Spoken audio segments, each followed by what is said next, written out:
Assalamualaikum warahmatullahi wabarakatuh. Waalaikumsalam warahmatullahi wabarakatuh. Alhamdulillah, thumma alhamdulillah, wassalatu wassalamu ala rasulillah Sayyidina Muhammadin ibn Abdillah wa ala alihi wa sahbihi wa man walah. Bismillahi ma sya'allah, la yasuqul khaira illallah. Bismillahi ma sya'allah, la yasrifus su'a illallah. Bismillahi ma sya'allah, ma kana min ni'matin fa min Allah. Bismillahi ma sya'allah, la haula wa la quwwata illa billah. Yang sama-sama kita hormati, kita muliakan guru kita, Ketua Umum DPP Fuhab, beliau Al-Mukarram wal Muhtaram Kiai Haji Lutfi Zawawi, atallahu fi umrihi, para alim ulama, para masyayikh, para habaib, para asatiz, dan terkhusus saudara-saudaraku jamaah yang insya Allah diberkahi dan dimuliakan oleh Allah Subhanahu wa ta'ala. Jamaah salat maghrib yang insya Allah dirahmati Allah Subhanahu wa ta'ala. Tentu sering kita dapati Ramadan selalu datang menghampiri kita dengan cara yang sama, tapi kita tidak pernah menyambutnya dengan jiwa yang sama. Ramadan adalah tamu agung, tamu mulia. Di dalamnya terdapat maghfirah, di dalamnya terdapat rahmat, di dalamnya terdapat idqum minan nar. Namun kebanyakan di antara kita entah tidak menyadari atau memang tidak mau tahu dan tidak pernah menghargai kehadiran bulan suci Ramadan. Syekh Hasan Hitu, ulama Suriah, pengarang kitab Fiqhus Siyam yang baru saja semalam meninggal, mudah-mudahan amal ibadahnya diterima dan ditempatkan di tempat terbaiknya. Dalam kitabnya beliau mengatakan, sejatinya Ramadan dalam menyambutnya laksana orang yang menantikan sekian lama perjumpaan antara dua orang kekasih. Bayangkan bila kita mencintai seseorang, entah dia orang tua kita, entah dia kerabat kita, entah dia anak kita, entah dia istri atau suami kita, bila ada perbedaan waktu, ada jenjang waktu yang begitu lama, kita tidak berjumpa namun mendapatkan informasi dia akan datang, alangkah senangnya dan gembiranya hati kita. Maka kata Syekh Hasan itu, ibaratnya Ramadan itu kita sambut laksana seorang kekasih menyambut kekasihnya. Kenapa? Karena Ramadan ini memang diistimewakan oleh Allah khusus umatnya Rasulullah sallallahu alaihi wasallam. Ma'asyiral muslimin rahimana wa rahimakumullah. Sebelum kita lanjut, saya mau bertanya, kira-kira yang tidak sahur tadi subuh siapa? Ada yang nggak sahur, Pak? Sahur semua? Alhamdulillah. Pertanyaan kedua, kira-kira yang menunya cuma satu menu siapa? Angkat tangan. Maksudnya hidangannya biasa aja. Luar biasa, berarti lebih daripada 2 menu, Bapak ya. Alhamdulillah. Berarti kalian Bapak Ibu semuanya tergolong orang-orang yang sahur dengan sahur menu luar biasa. Tapi pertanyaan Bapak Ibu sekalian yang jarang kita pahami dan jarang kita renungi, di balik istimewanya dan nikmatnya sahur kita, pernah nggak kita renungkan, pernah nggak kita pikirkan nasib saudara-saudara kita yang juga bersahur ria bersama keluarganya pada hari itu? Mungkin alhamdulillahnya kita masih diberikan anugerah, kata bapak-bapak tadi, semuanya di atas 2 menu rata-rata. Tapi coba kita lihat tetangga kita, coba kita lihat sanak famili kita. Mungkin ada di antara kita yang menu bersahurnya itu cuma sambal tok, cuma garam tok. Bahkan mungkin ada di antara mereka tidak mendapatkan nasi atau sesuap nasi untuk dimakan pada saat sahur. Ma'asyiral muslimin rahimana wa rahimakumullah. Kenapa refleksi ini kami utarakan? Karena sejatinya Allah Subhanahu wa ta'ala mewajibkan atau menurunkan perintah puasa itu tiada lain tiada bukan ada tanggung jawab sosial di dalamnya. Kenapa Allah Subhanahu wa ta'ala menginginkan kita mencapai derajat ketakwaan dengan jalan puasa, Bapak Ibu sekalian? Padahal masih banyak ibadah-ibadah yang lain yang mungkin bisa melejit, bisa mengangkat derajat kita sampai derajat takwa selain daripada puasa. Tapi kenapa harus puasa, Bapak Ibu sekalian? Coba kita dengarkan ayatnya. Allah Subhanahu wa ta'ala berfirman, ya ayyuhalladzina amanu kutiba alaikumus siyam kama kutiba alal ladzina min qablikum la'allakum tattaqun. Tujuan akhir daripada puasa adalah la'allakum tattaqun, agar supaya kita mencapai derajat takwa. Nah, Bapak Ibu sekalian yang dirahmati Allah Subhanahu wa ta'ala, sebelum kita lanjut, saya mau tanya, kira-kira ayat ini terdapat di surah mana dan ayat berapa? Hampir tiap malam penceramah dari malam pertama sampai terakhir pasti akan mengutip ayat ini, Pak. Kalau ada yang bisa jawab, ada hadiahnya. Nah, silakan.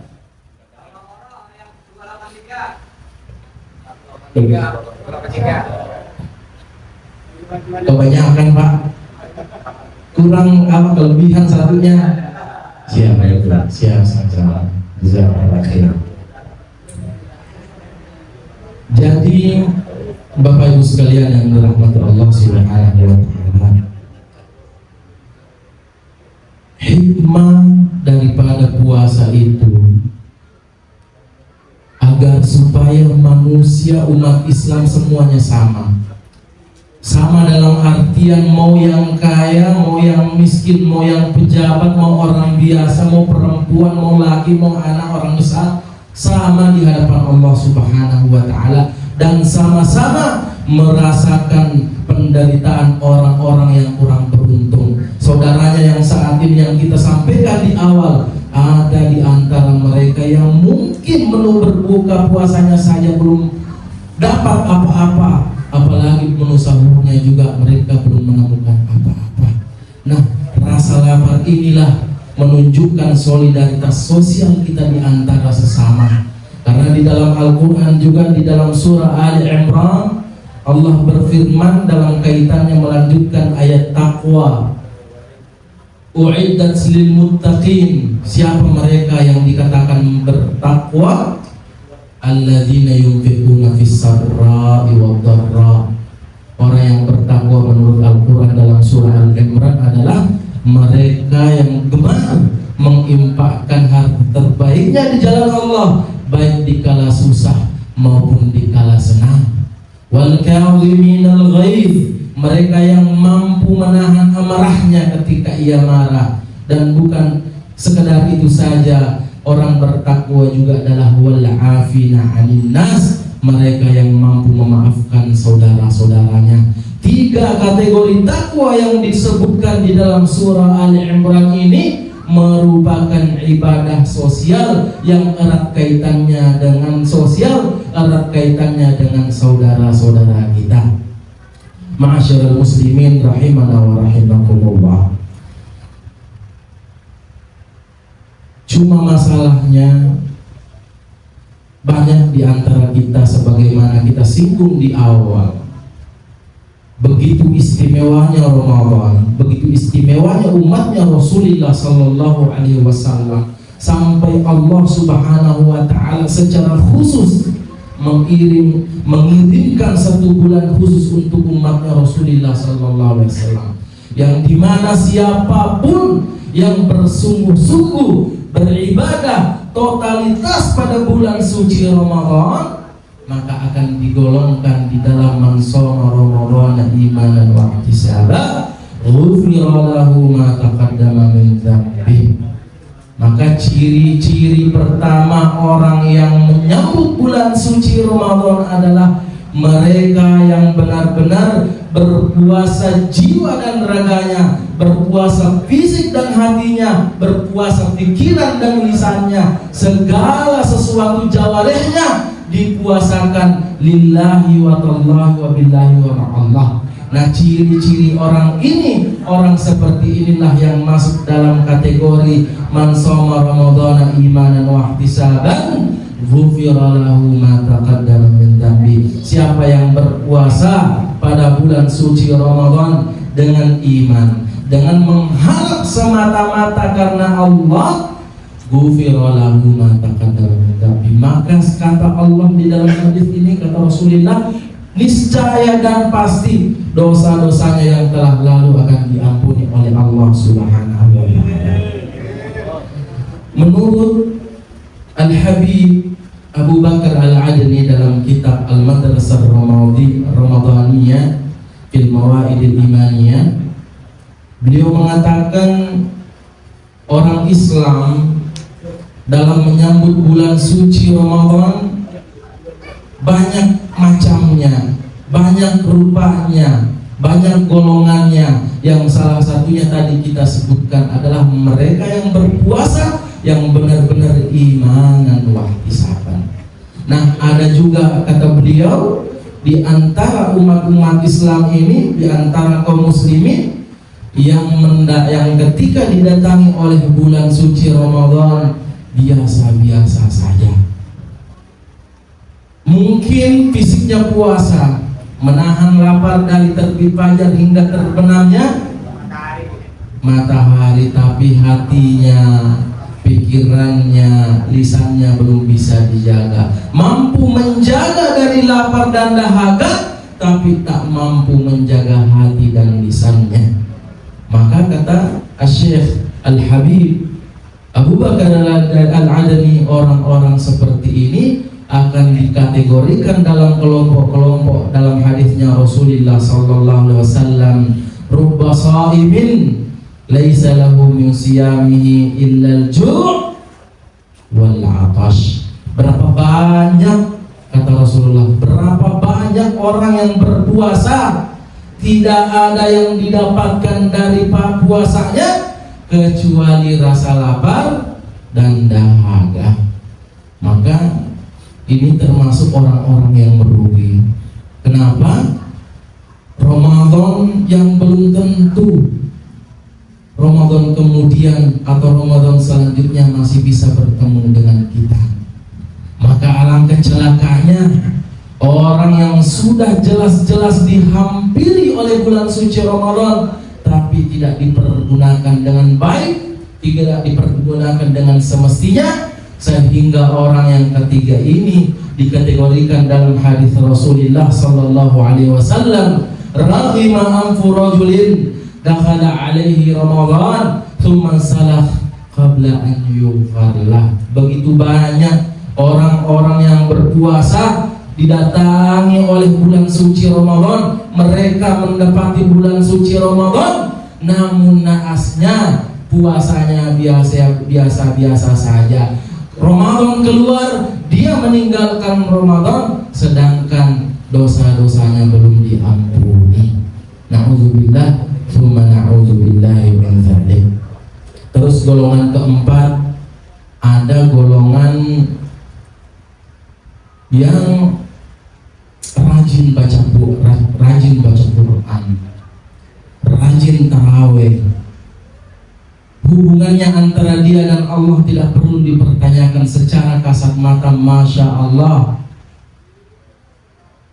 Tapi ketika ada DKM misalnya lewat depan rumahnya, ketuk-ketuk, Assalamualaikum Pak Haji, dia fokus seolah-olah dia ahli zikir, dia ahli meditasi, tafakur, la ilaha illallah, padahal dia dengar Assalamualaikum Pak Haji. Nah ini orang-orang yang panjang tarawihnya, panjang baca Qurannya, tapi pendek tangannya, Pak. Artinya apa? Nilai atau dampak efek daripada puasa belum berdampak pada dirinya, karena sejatinya puasa ini efeknya dan manfaatnya adalah ibadah sosial. Bila mana empati itu belum muncul dari diri kita, berarti ada yang salah dengan puasa kita. Bapak Ibu sekalian yang dirahmati oleh Allah Subhanahu wa taala, terakhir sebagai pengingat bagi diri kami pribadi, mudah-mudahan juga pengingat bagi kita semua, jangan sampai puasa ini sudah membuat kita kurus, membuat juga pahala kita kurus. Ya, jangan Pak ya. Enggak apa-apa fisik kita ini kurus, fisik kita lemah karena puasa, tapi pahala kita gemuk, mentok atau montok, bahasa apa lagi, yang jelas tidak kurus lah. Kita harapkan kita keluar dari bulan suci Ramadan ini termasuk orang-orang yang dijanjikan oleh Rasulullah sallallahu alaihi wasallam. Man shoma Ramadhana wa man qama Ramadhana imanan wa ihtisaban ghufira lahu ma taqaddama min dhanbihi. Kita harapannya keluar dari bulan suci Ramadan kembali suci, lahir bersih sebagaimana seorang bayi dilahirkan oleh orang tuanya. Sebelum kita tutup, saya ingin bertanya satu hal lagi. Masih ada hadiah lagi. Di antara beberapa petikan hadis yang saya sebutkan tadi, yang hafal arti dan teks Arabnya angkat tangan. Satu aja. Angkat tangannya, nama, buat. Ada hadiahnya. Ingat nggak tadi yang disampaikan? Oke, nggak usah teks Arabnya, bahasa Indonesianya dah. Angkat tangan. Angkat tangan. Yang hafal satu hadis di antara sekian banyak hadis. Silakan.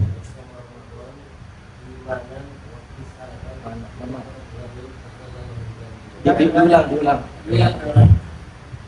Man shoma Ramadan imanan wa ihtisaban ghufira lahu dzunubi. Berdasarkan berpuasa di bulan Ramadan dan bermuhasabah diri kepada Allah mengampuni dosa. Silakan. Masya Allah. Allah.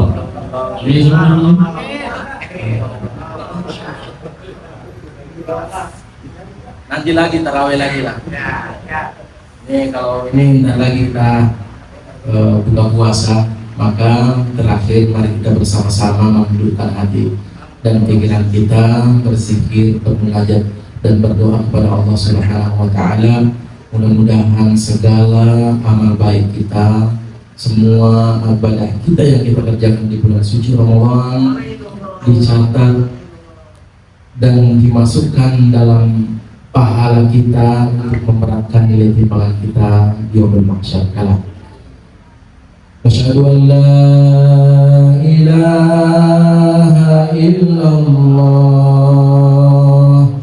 wa nastaghfirullah nas'aluka ridhaka wal jannah wa na'udzu bika min sakhatika wan nar.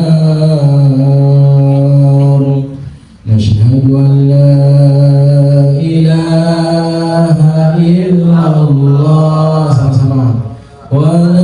ونستغفر الله نسألك رضاك والجنة ونعوذ بك من سخطك والنار نشهد أن لا إله إلا الله ونستغفر الله نسألك رضاك والجنة ونعوذ بك من سخطك والنار اللهم إنك عفو كريم تحب العفو فاعف عنا اللهم إنك عفو كريم تحب العفو فاعف عنا اللهم إنك عفو